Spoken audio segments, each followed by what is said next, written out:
There's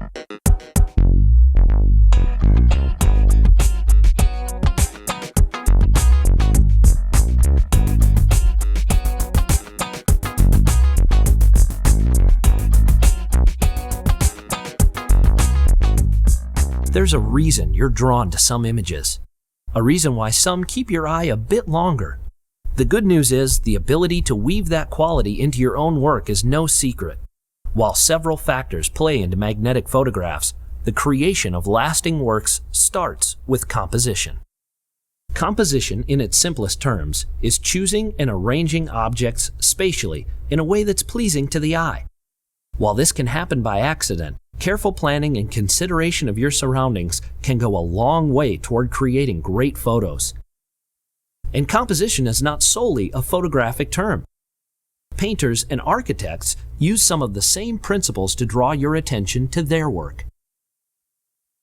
So what makes for good composition?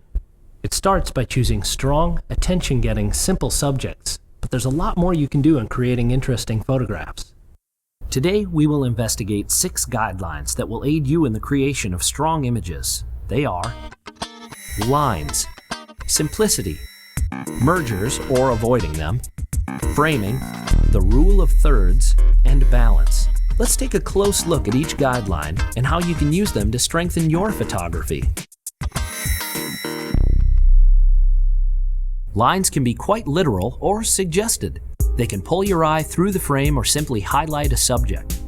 Let's start by looking at some examples of how to recognize lines in photographs. By using simple geometric shapes and directions, you can create places for the eye to travel to or a place to stop. Can you see how lines can create flow and definition? And the possibilities are virtually endless. You can use leading lines, like in this photo. Notice how your eye is drawn into the picture. It naturally gives the viewer a sense of direction. Another thing to note is that curved lines are more pleasing to the eye than straight ones. The S-curve is a great way to add interest to a scene. While horizontal and vertical lines can be used to attract attention or highlight a subject, diagonal lines create more interest as well. The dynamics a diagonal line has creates additional emphasis. Furthermore, lines can be implied. By connecting lines between shapes and objects, geometry can also be felt but hidden from plain sight. Using lines is one way to instantly add direction and strength to a photo.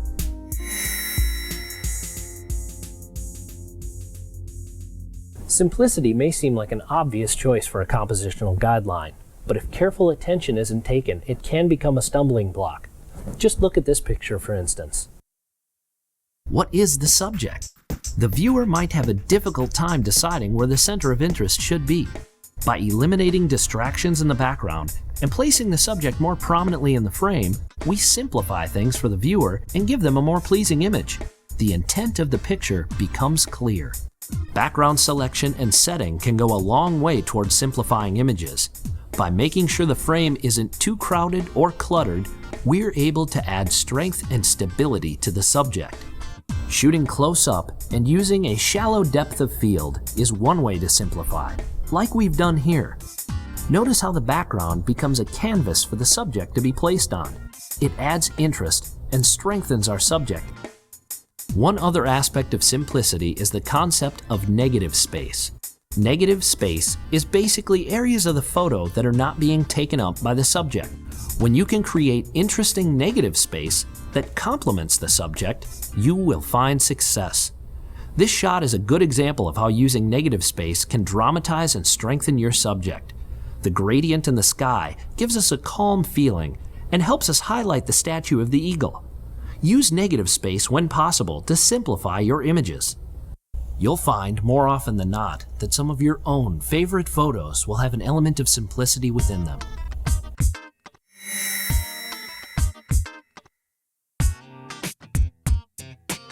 Notice anything odd with this picture? It should seem obvious looking at this photo that the branch growing out of our subject's head seems out of place and distracts from the scene. This is called a merger. Simply put, a merger is any photo in which the subject is distracted from. In order to eliminate mergers, we must carefully look at the background, foreground, or other objects within the frame. By simply moving our subject or the camera, we can easily eliminate mergers. See how slightly changing the angle and position of the subject can help create pictures with no distractions? There are several types of mergers that exist outside of this example. Here's an example of a border merger. See how people's heads and feet are cut off? The border is so close to our subjects, it is encroaching on their space. By giving our subjects room like we have here, the eye is allowed to move more freely within the frame. Another type of merger is a near merger. A near merger occurs when another object in the frame is too close to your main subject. This can happen with props, like in this photo. Having the prop so close to the person's face gives this photo a crowded look and creates a sense of confusion. By retaking the photo and allowing slightly more space for the subjects, those distracting objects have more to offer to this photo in terms of meaning. Last, we have color mergers. That happens when a color or colors, similar in hue and saturation, blend into each other. Again, look for backgrounds that don't complicate and pay careful attention to your subjects to avoid this. While intentional mergers can be fun, mergers are something that should be avoided for the highest impact in your photos.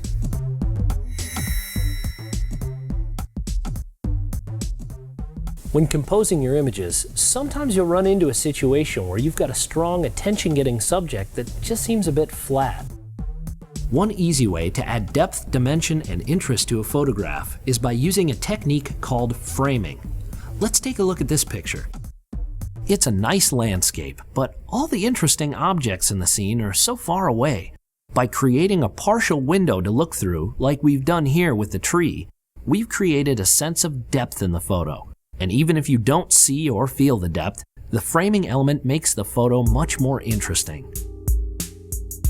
Framing is when you use visual elements within the frame, usually at a closer distance than your subject, to help set the scene. Trees, branches, and leaves make great framing elements outside.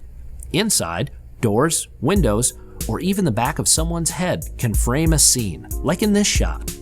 This type of framing is quite literal, where we're creating an element to see our subject through. There's one more type of framing we need to discuss, and that simply has to do with the spatial relationship between subjects. Look at these examples. This shot has too much open area around the subject. By framing this shot in a tighter way, or by cropping, we're able to help guide the viewer's interest. Similarly, these shots show what happens when you frame too tightly. The trick is to find just the right amount of room to allow your subjects to breathe, and not so much that they get lost within the frame of the picture. Keeping spatial relationships in mind as a whole and using framing elements within the scene are great ways of adding interest and depth to any photo.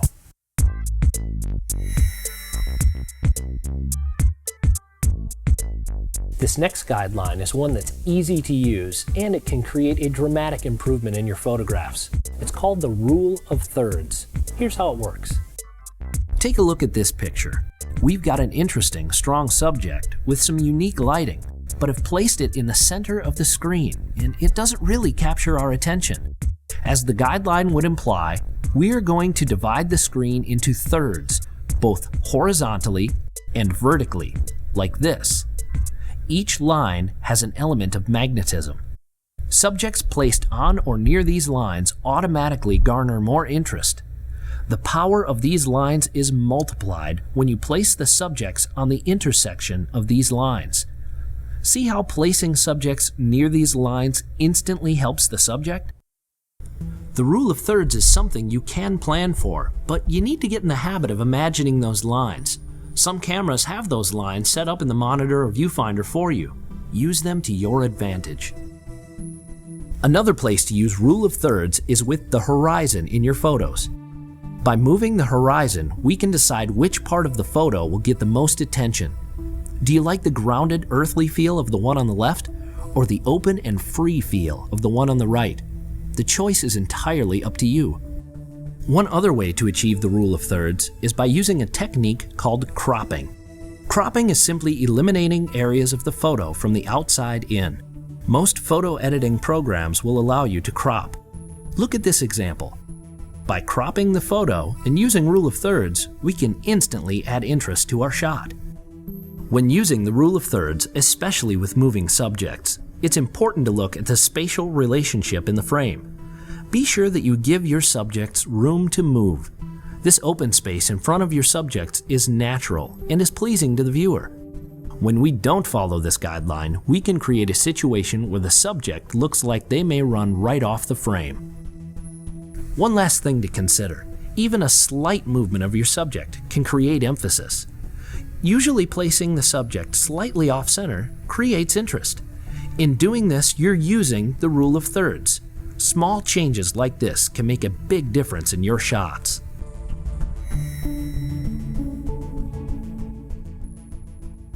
Balance is the most difficult guideline to pinpoint. Besides a couple types of physical balance, there's balance of color and space that allows things to flow more naturally within the frame. It's basically the pleasing arrangement of objects in each photograph. If you like a picture but can't really pinpoint why, chances are it has some element of balance to you. I mentioned physical balance. There are two types to consider here: symmetrical and asymmetrical. Symmetrical balance is when elements on both sides, or the top or bottom, essentially mirror each other. Like having equal amounts at the ends of a scale, it will balance out the image. See how this image uses symmetry to achieve balance? Reflections are very helpful in creating a sense of visual symmetry. They act like mirrors, giving us a couple halves that create a whole.